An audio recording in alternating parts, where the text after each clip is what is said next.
it's Shari here, and today I'm making this bright and happy birthday card to celebrate my birthday, which is at the end of May. So I'm going to start out with some die cut balloons. I've got the largest and the middle size cut out of some white cardstock, and I'm going to do some ink blending using the Hillside stencils. So I'm basically making a warm colored balloon and a cool colored balloon. So I've picked out 4 ink colors here. I'm starting with candied apple, and I'm just holding that stencil in place with a little piece of washi tape on the back of the balloon. And between each color, I'm just wiping off the stencil, cleaning my mat, and making sure my brush is cleaned off by rubbing it on my chamois. Then I'm going to move on to the next color, which is abandoned coral. Then I'm going to move on to carved pumpkin for my orange. And of course, when you do this, I am pulling the ink up off the stencil onto the balloon so that it's darker at the edge of the stencil and lighter at the top. And then finally, I'm going to use mustard seed at the bottom, which I don't need the stencil for this, so I'm going to take my tape off and just add the mustard seed along the bottom. But even though I don't have a stencil, I am going to make sure that I ink it from the bottom up so that it has the same gradient of very saturated up towards white where the colors change. Now to move on to the large balloon, I've got 4 inks here. Actually, I ended up doing 5 in the end just because I wanted my stripes to be spaced similarly to the small balloon. I'm starting with Twisted Citron for the top. And I am varying the hills that I use. So you can see this one I'm using the more simple hill, and on this one I'm using the one that's a little more wavy. And I am trying to vary like where the dips, the valleys and the hills go. So when I move down to the next line, I will make sure that they are not lined up the same so that you have more interest and more variety in the wavy lines that we're creating here. So the second color was Lucky Clover. This third color is Mermaid Lagoon. And then here's where I added in the 5th color. So I pulled out my blueprint sketch just to have a transition between that Mermaid Lagoon and then the purple that's going to be at the bottom, and I really think that this made it look really nice. I love this color, it's one of my favorites. And then finally I'll have the Wilted Violet at the bottom.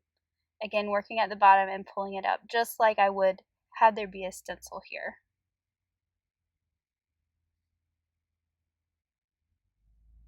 So I've got the largest outside in stitched rectangle cut from white cardstock, and I'm going to use the stitched bouncy trails to create a background. So I want my balloons to be the focus, so I'm just adding some texture to this background panel with these stitched bouncy trails. I think they look like clouds when you use them this way and just create a little interest to the background.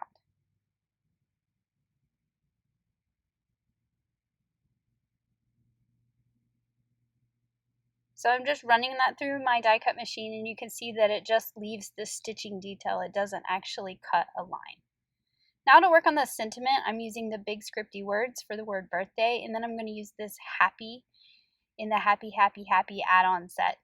And I'm just using some scrap pieces of cardstock, so I'm going to white emboss the happy onto this piece of storm cloud cardstock, just using my clear ink and white embossing powder, and then I'm just going to heat that up with a heat tool. And then the reason I picked these sentiments is because they have dies that match them, so I can easily cut them out.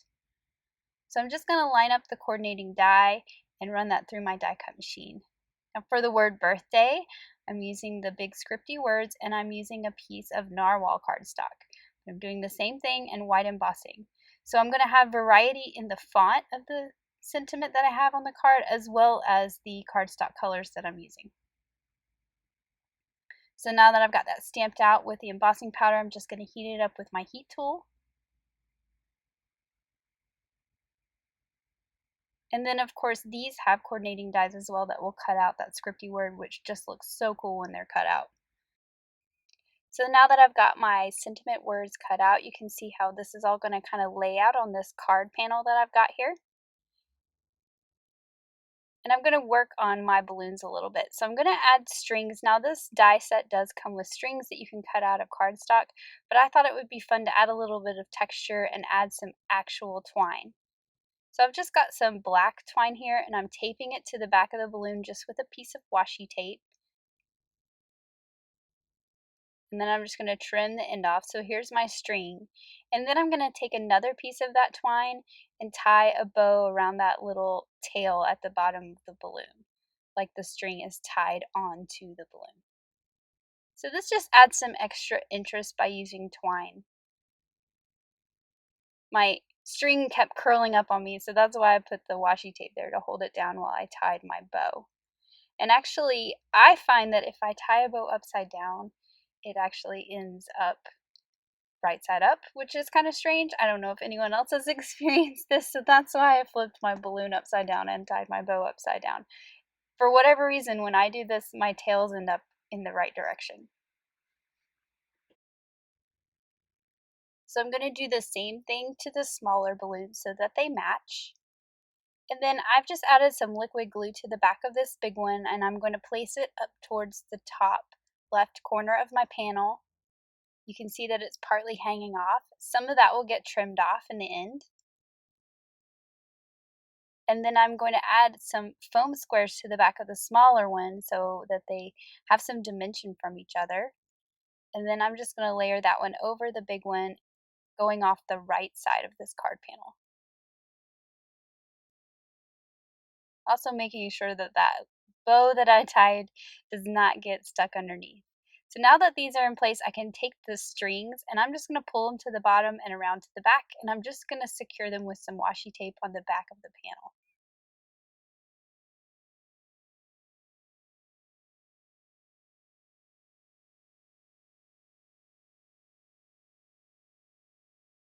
So I'm going to use two pieces just to make sure that they stay in place. But once this panel is glued down to the card base, these aren't going to go anywhere. And then I'll just trim off the excess. So now I'm going to go ahead and add my sentiment. So I'm starting with the word birthday, and I'm going to put that towards the bottom. It's going to overlap the strings, and I'm just using liquid glue to put that down. I'm going to use my tweezers so I don't make a big mess. But I want that to be kind of placed to the left side, and then I'm going to trim off the little tail that's on that far left end, so it kind of looks like it goes off the panel. Now I'm going to use some thin foam squares and pop up the word happy right above the birthday. And make sure that's tucked in behind that little bow tail that's hanging down there.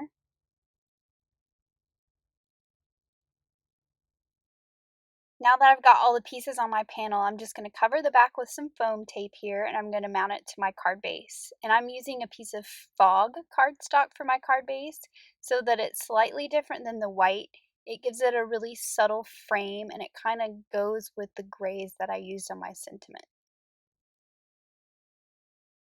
And then finally I decided to add a few clear sequins just for some shine. And I actually forgot to cut my balloons off originally, but I'm just going to trim them off next to the card.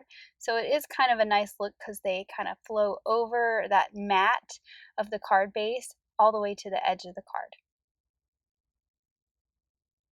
And here is my finished birthday card.